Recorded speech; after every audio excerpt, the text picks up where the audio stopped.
surpass it. It is the largest ever recorded. Its capabilities and strength are astonishing, competing in size with the modern African lion, making it the most dangerous and terrifying species among its kind.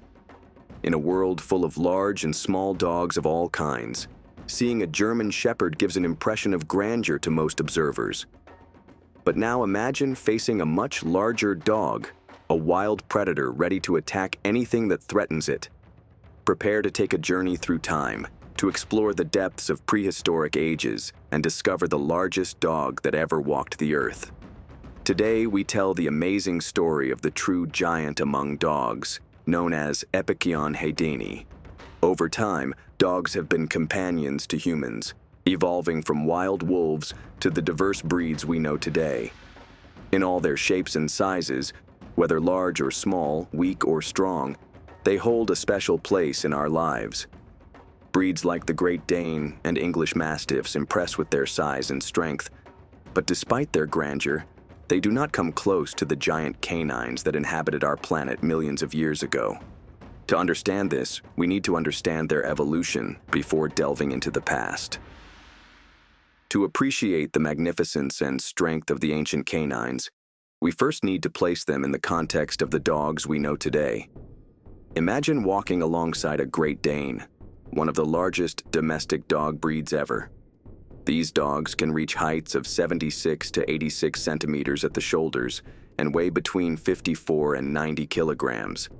Their stature and elegance make them gentle giants in the dog world. Another example is the English Mastiff, known for its strong and muscular build. These dogs can weigh between 68 and 95 kilograms, reaching heights similar to the Great Dane. Their majestic presence and history date back centuries of human companionship. In the wild, there are also large-sized dogs. The gray wolf, for example, is the largest wild dog today. But despite these impressive sizes, modern dogs are dwarfed in comparison to the giants that roamed the earth in ancient times. For millions of years, North America was home to gigantic dogs and enormous predators that dominated their eras. So let's get to know some of these prehistoric giants. We start with the dire wolf, or Canis dirus, which lived during the Ice Age, approximately between 125,000 and 10,000 years ago. It was larger and more powerful than the gray wolf, with an average weight of 70 to 80 kilograms, although some individuals weighed up to 95 kilograms.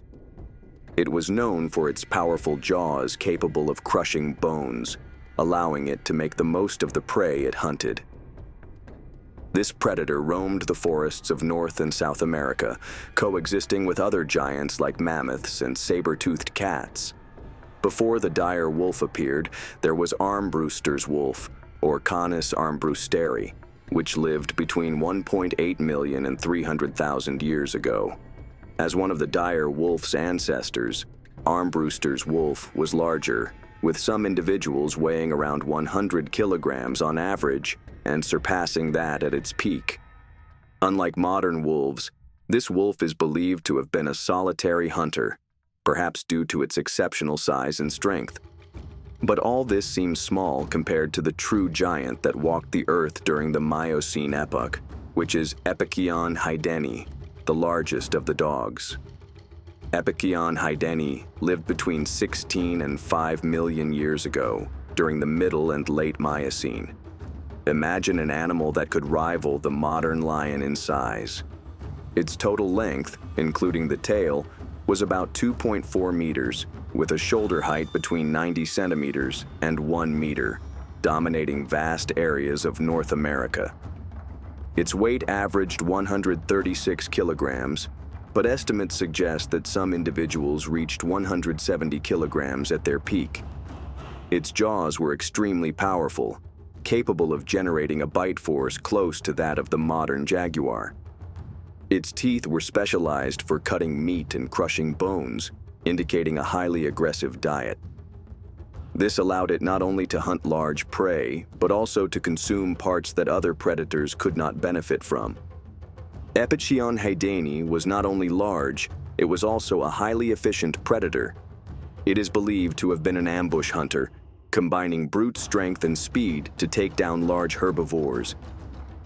In North America, Epicyon haidani coexisted with other predators and large herbivores of the time, and being at the top of the food chain, it shaped the ecosystem around it. Some researchers believe this animal may be part of the evolutionary lineage of the spotted hyenas we know today, while others refute this idea, claiming that the two animals are unrelated.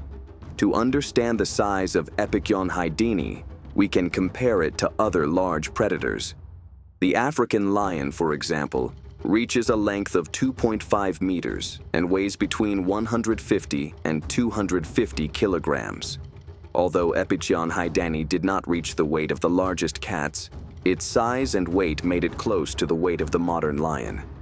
Unlike cats, which are usually ambush predators with climbing and jumping skills, Epicyon haidani combined resilience and striking power, adapting to chasing and taking down large prey.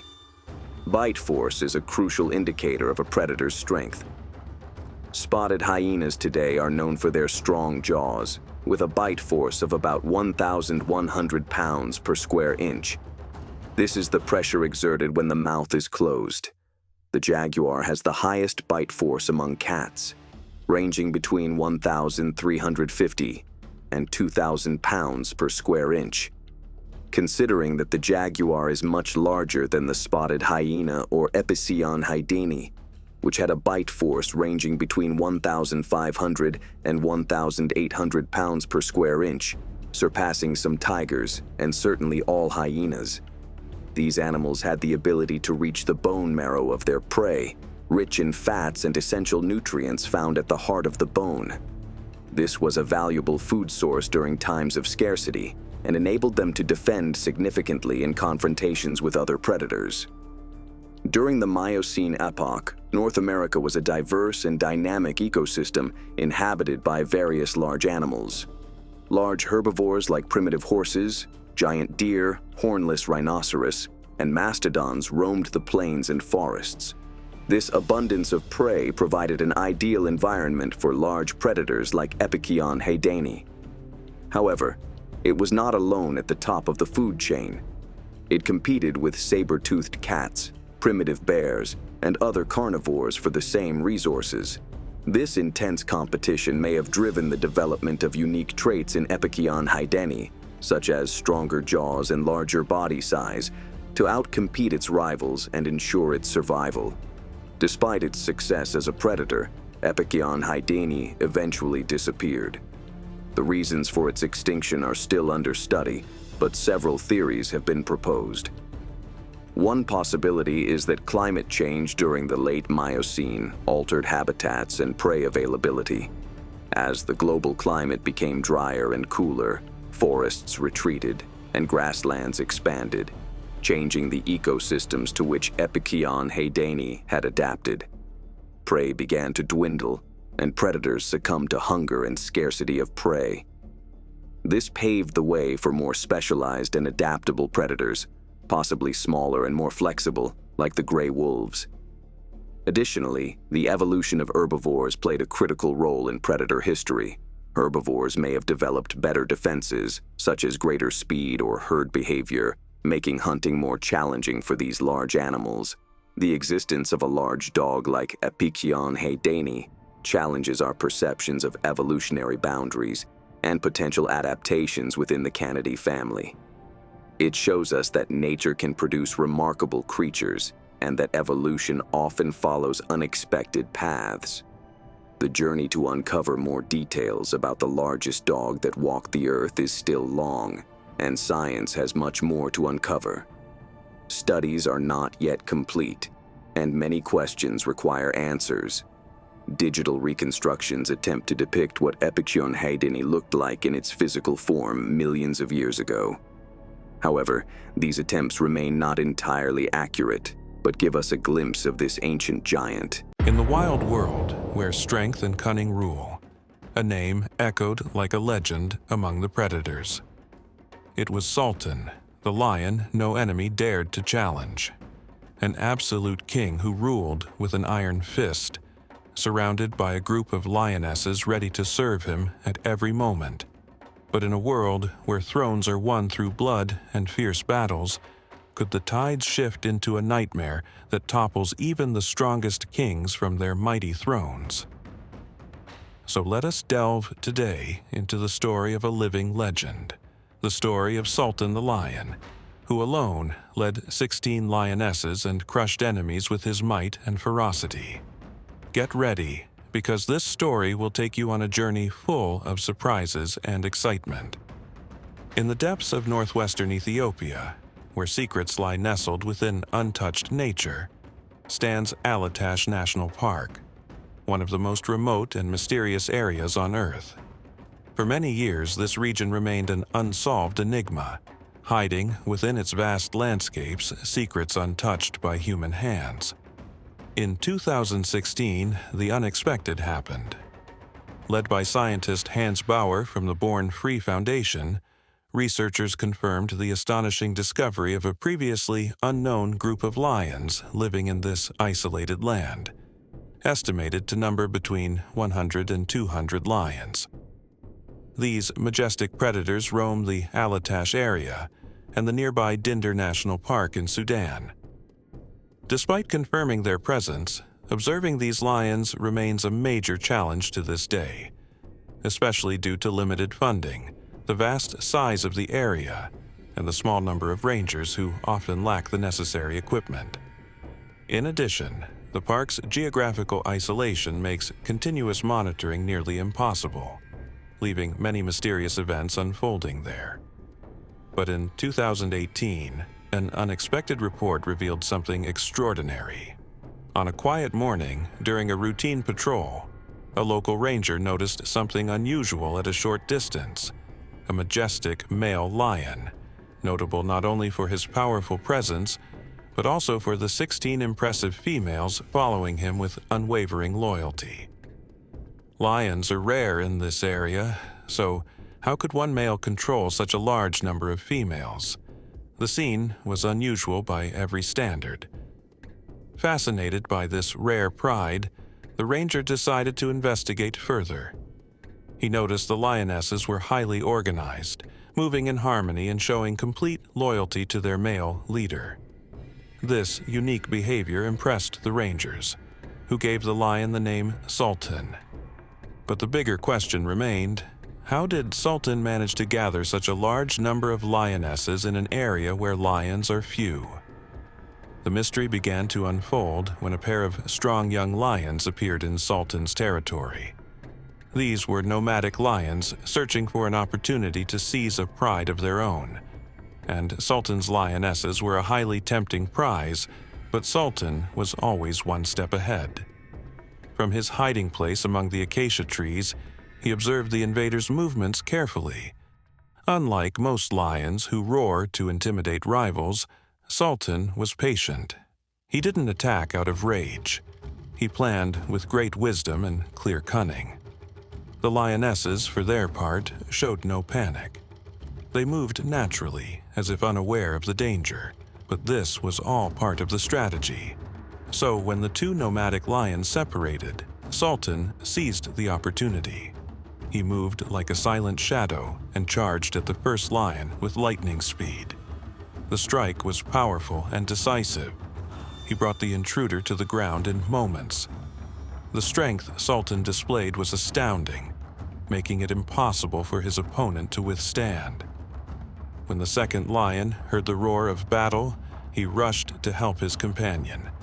But upon seeing the first lion lying motionless, he chose to flee, realizing that facing Sultan meant certain death.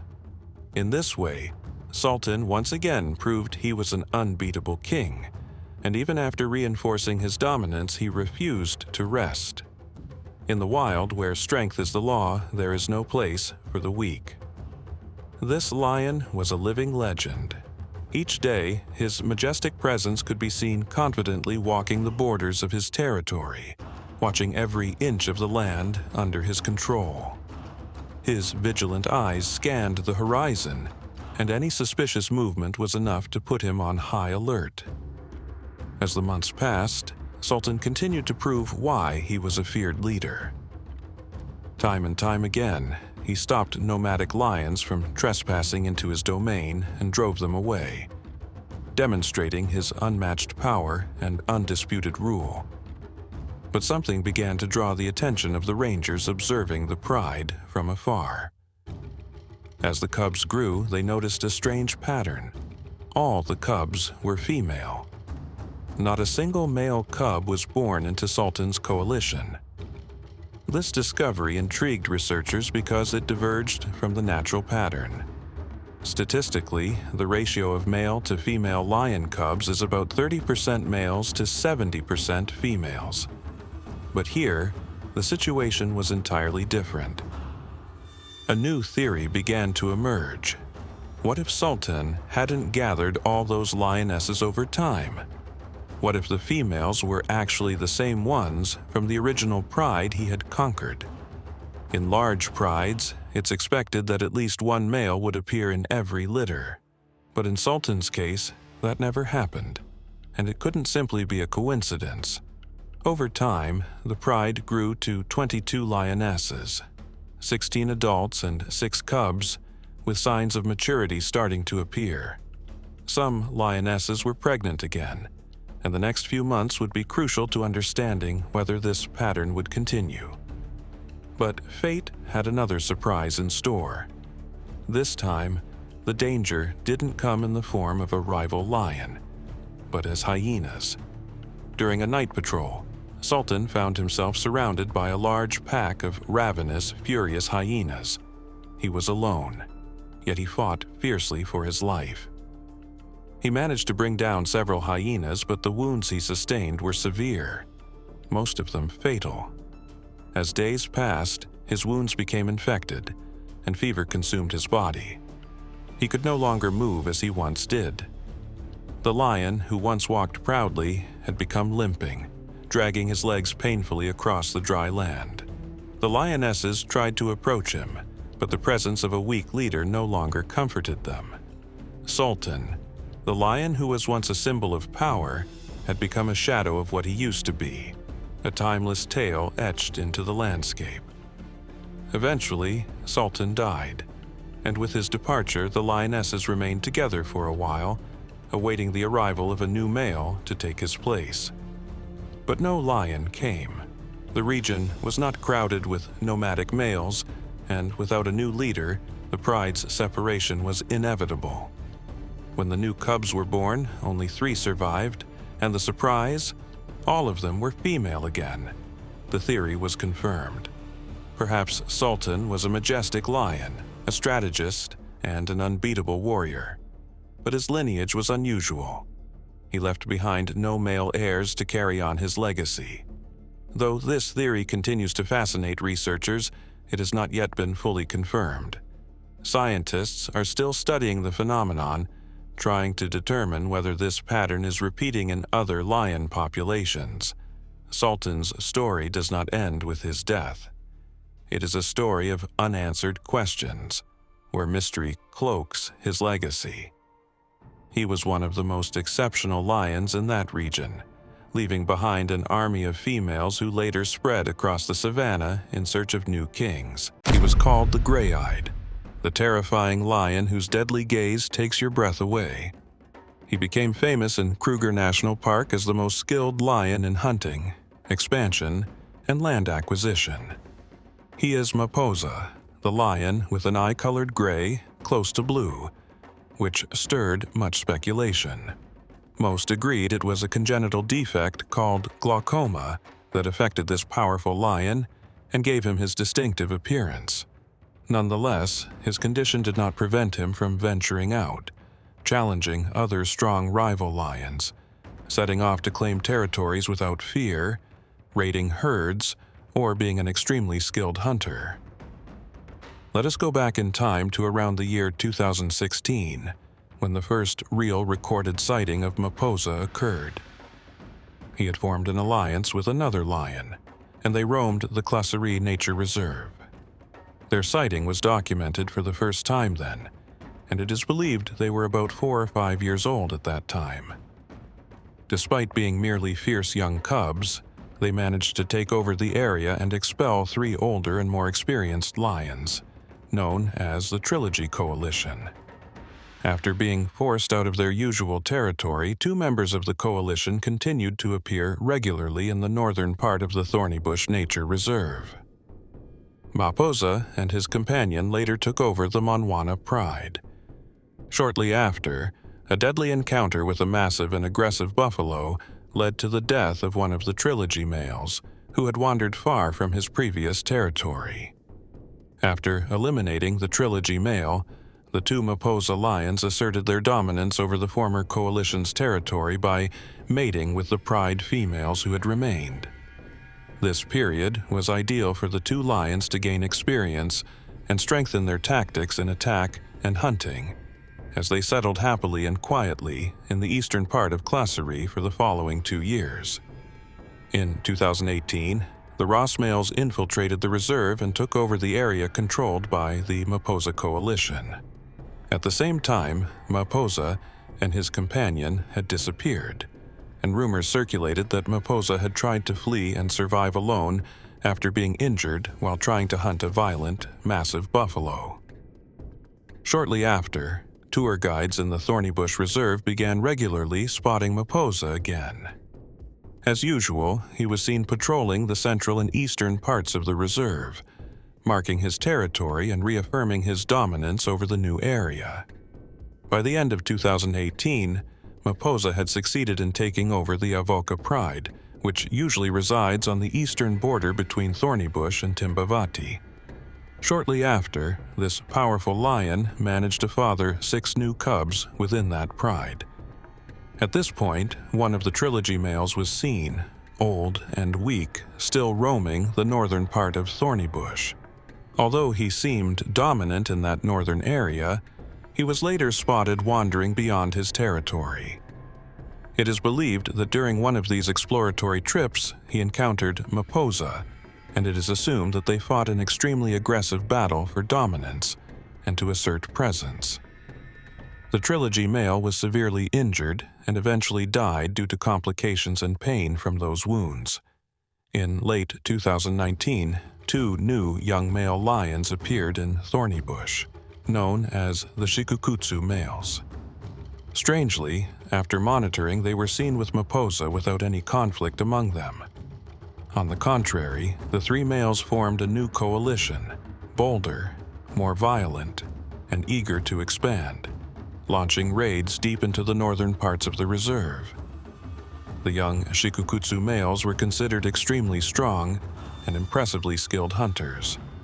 Their great boldness confirmed their dominance in northern Thorny Bush, and they are now fearlessly exploring the far south. Although Maposa was with the 2 Shikukutsu males, he preferred to remain alone, specifically in the northern half of the reserve, where he ventured alone to assert his control over the borders. Eventually, he was found mating with 2 lionesses from the Monwana Pride, indicating that he would soon father cubs and continue to assert his dominance over the area, thereby re-establishing his expansion zones in the near future. Nevertheless, nothing is guaranteed in the harsh wilderness, where even the mightiest beasts must face numerous crises and adapt to death that lurks everywhere. The wild has proven, through many coalitions, how hard it is for lions to remain dominant forever.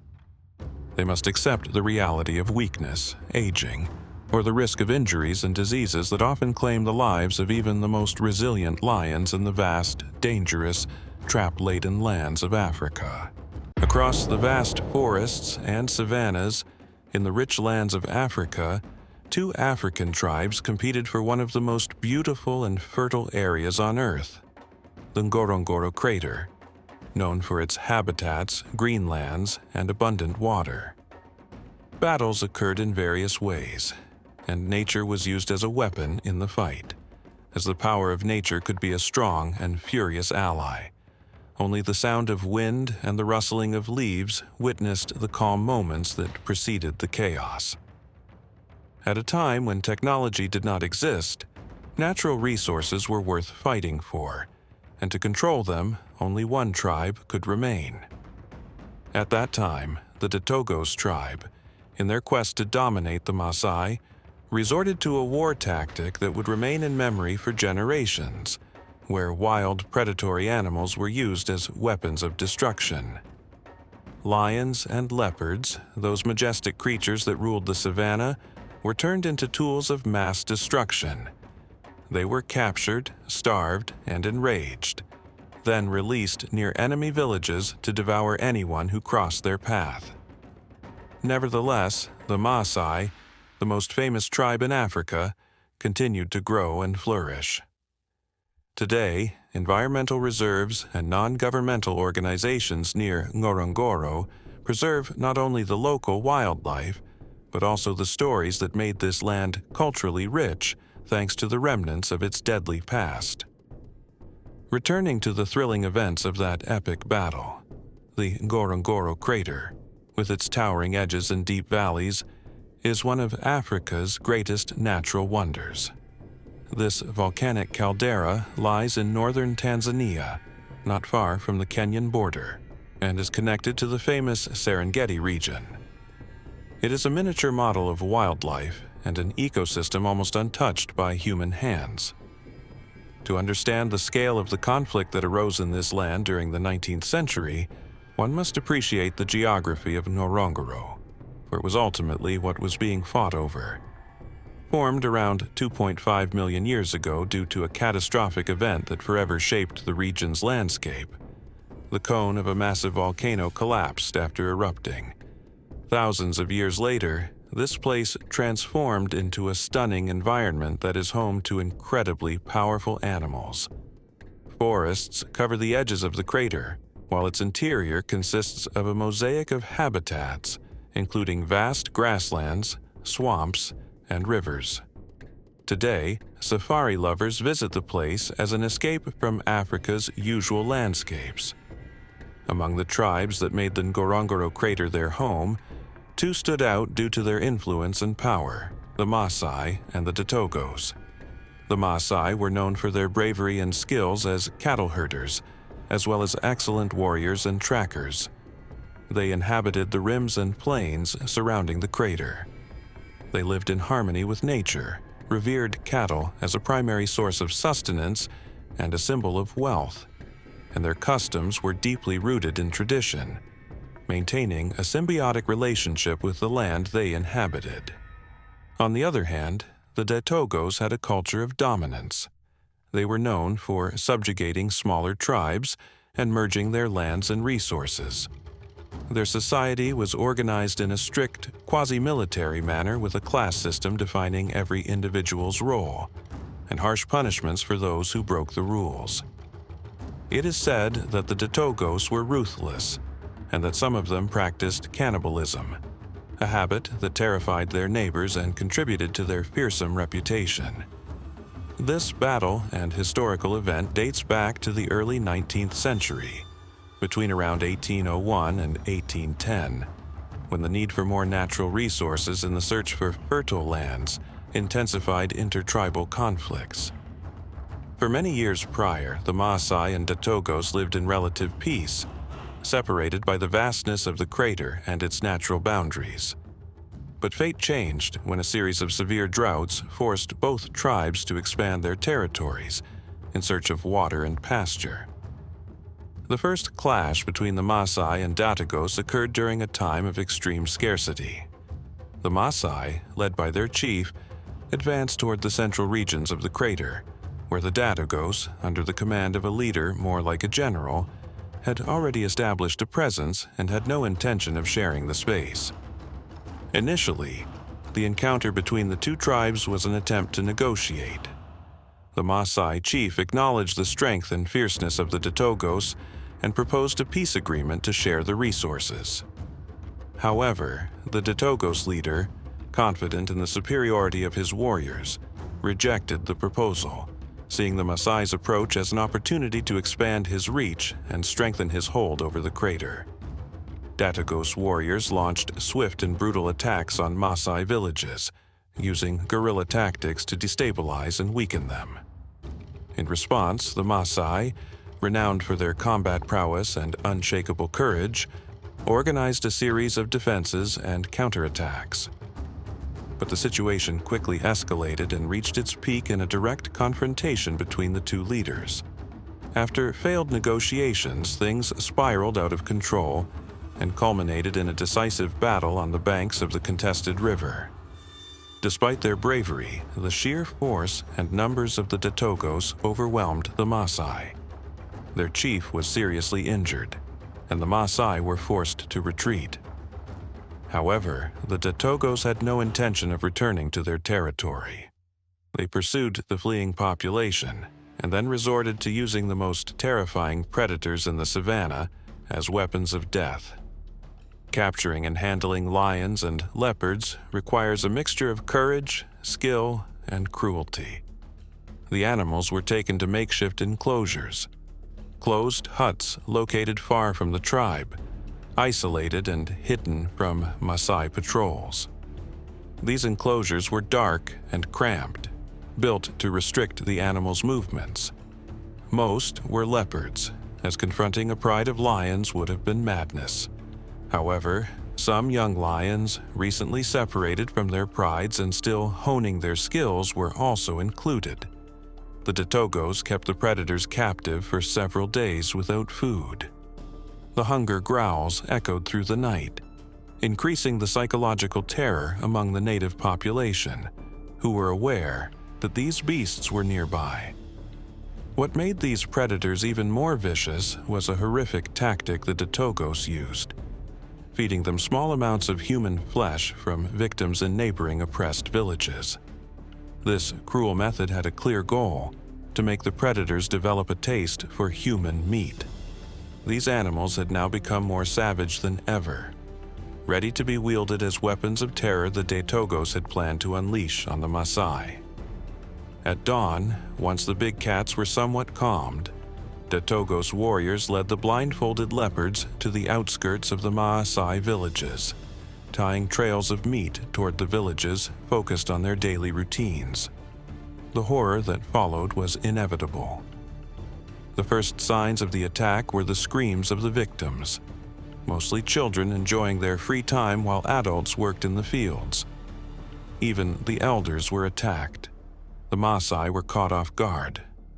When they heard the cries of their people, they rushed home, only to find the massacre had already occurred. Victims were seriously wounded, and some lost their lives. The Maasai initially thought it was an accident, but upon examining the bodies of the predators, they noticed signs of captivity and realized that the horrific scene was orchestrated by their enemies. Anger began to fuel the hearts of the Maasai, and the worst was yet to come. Though the Datogos' strategy was brutal and effective, the Maasai realized they had to prepare to face a ruthless enemy, and they were ready.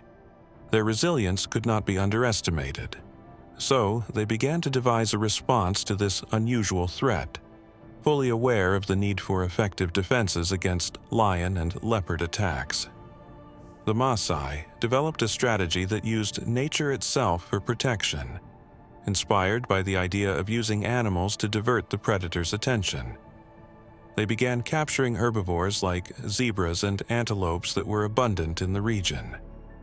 These harmless animals were kept trapped along village paths to serve as bait for the hungry predators, effectively putting an end to the Datogos' vile plan.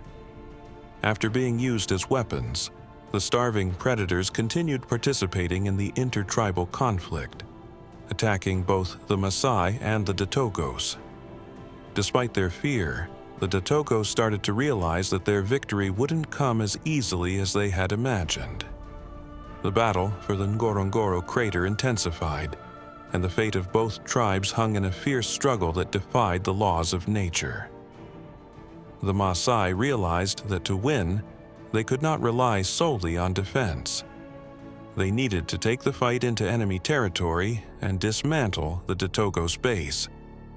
With help from allied tribes, the Maasai began planning a series of coordinated attacks on Datogos villages, using intelligence and terrain knowledge to their advantage.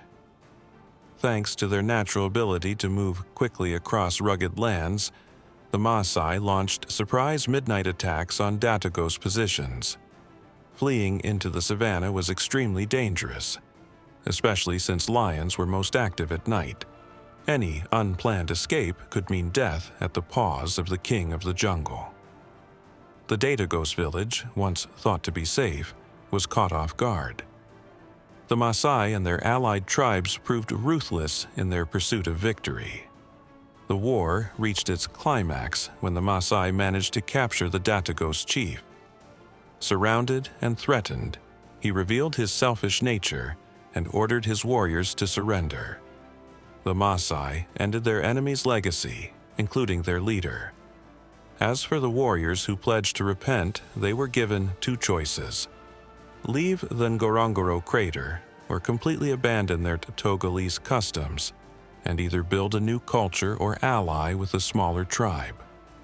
Some left and some stayed. They did whatever it took to ensure the Maasai victory would become a moment of great celebration, having overcome a massive threat and securing the survival of their people and culture. The battles left deep scars, and the price of victory was high. Many warriors fell, and villages were destroyed. The name Ngorongoro emerged from this turbulent period in honor of an elderly Maasai man who tended the cattle while the warriors fought for the village. Ngorongoro means cowbell in the Maasai language. Since cattle are considered a divine gift by the Maasai, the name honored the man who cared for their most sacred asset while the young men were at war. Although the true origin of the name Ngorongoro remains uncertain, some believe it refers to the Maasai warriors' battle cries as they charge the enemy. Today, only the Maasai tribe remains in the Ngorongoro area, but their culture and way of life have significantly evolved. The old nomadic lifestyle and ancient traditions have given way to a more stable life, influenced by modern economic and social forces. Many Maasai now live in permanent villages, their herding practices modernized, and they've joined conservation efforts to help protect the local wildlife. While the Ngorongoro crater remains one of the most magnificent and beautiful places in Africa, the Maasai continue to be its guardians, honoring the memories of their ancestors and ensuring the legacy of Ngorongoro lives on for future generations. Africa, where nature, predators, prey, and everything hidden from sight reside, where ambushes are frequent to pounce on any prey that quenches the hunger and thirst of the land. Among all that might terrify you during your safari journey, there once appeared a lion known to be the most beautiful among lions, with a massive body and a black mane that extended down to his belly. His magnificence made him seem like a lion escaping from mythical stories.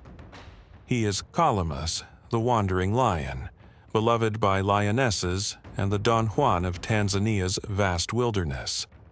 This lion, born around the year 2010 near the Ngorongoro crater, which is part of the Serengeti Reserve in Tanzania, has a largely unknown origin and ancestry.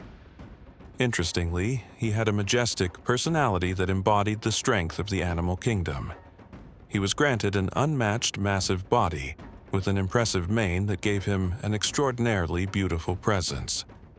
This led all rangers, wildlife lovers, and thrill seekers to follow the news of this wonderful lion throughout his life, with his unusual genes, strongly resembling the terrifying Barbary lion. When King Calamus was seen in 2014 by the Kopi lion group, they were shocked to see this massive beast with his long, dark, rare mane that covered his elbows down to his belly. At that time, he was around 4 years old, active and extremely attractive. Calamus was the first name given to him by the Kopi lion team, which means the trickster in English, due to his ability to skillfully evade cameras and tracking devices. Since the discovery of this fascinating lion, the Tanzanian research team decided to follow him in his travels.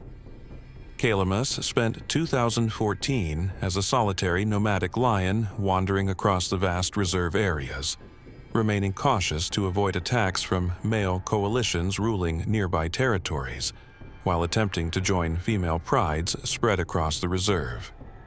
Indeed, Calamus rarely encountered problems with females, given his impressive physical build and his previously mentioned talent for stealth and avoiding harm from widespread and dangerous male coalitions.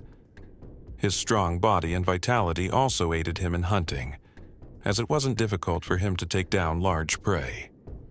Calamus also wanted to have his own territory. Due to the large coalitions living in the Ngorongoro crater, Calamus had to find a strong partner to form his own coalition, enabling him to defeat rival coalitions competing for food and territory. Nearby lived some powerful lions referred to as the lake lions, whose roars were sometimes heard across the reserve.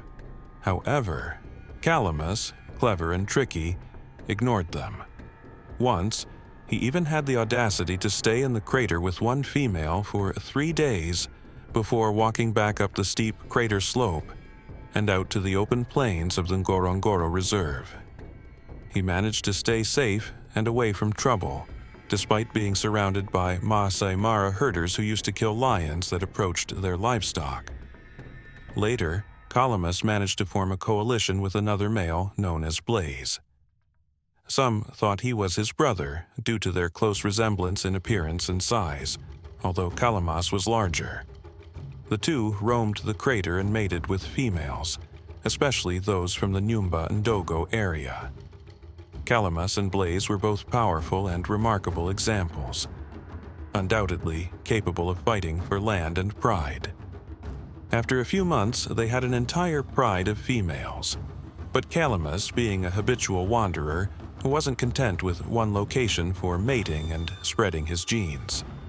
So, he continued his journey throughout the area, especially in the lands between Lake Eyasi, the Arusha region, and the Serengeti Reserve in general.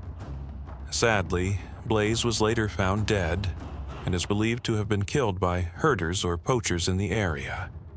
Calamus was deeply saddened by his death and rarely appeared or roamed the area again, living a solitary life far from the regions where the Kope Lion team was used to seeing him.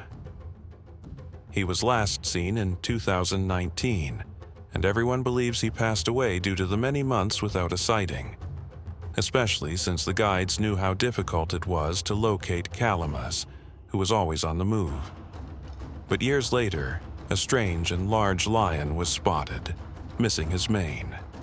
His identity wasn't confirmed at first, but the curiosity of the guides led them to capture him, place a GPS tracker on his neck, and collect hair samples for testing. The test results confirmed the lion's identity. It was indeed Calamus, especially as the tracker showed the same paths Calamus used to take. The team did not know why he had lost his mane, but most speculated it was due to grief after losing his brother or coalition mate, or the pressure and danger posed by other powerful allied lions. Fortunately, his hair began to grow back after a few months, and his distinctive and magnificent appearance returned, with the black mane once again extending down to his belly. He was last seen with some lionesses from the Lake Winter Coalition, which at the time was the strongest coalition in the Ngorongoro crater. There is no doubt that Calamus was taking great risks by daring to enter that area and be with those lionesses from the Pride. In April 2023, the Kope Lion team received a death signal from Calamus's collar in the bamboo forest of Mount Oldonyo. They found him in poor condition near a large dead buffalo he had been feeding on. He died alone of natural causes after a successful life full of adventure, vitality, and strength. This great king departed this world in peace at the age of about 13. Thus ended the life of one of the strongest, most beautiful, and largest lions in Tanzania. We hope his genes soon reappear in the reserve, and that his remarkable legacy continues to spread across the land, allowing Calamus's legacy to live on forever.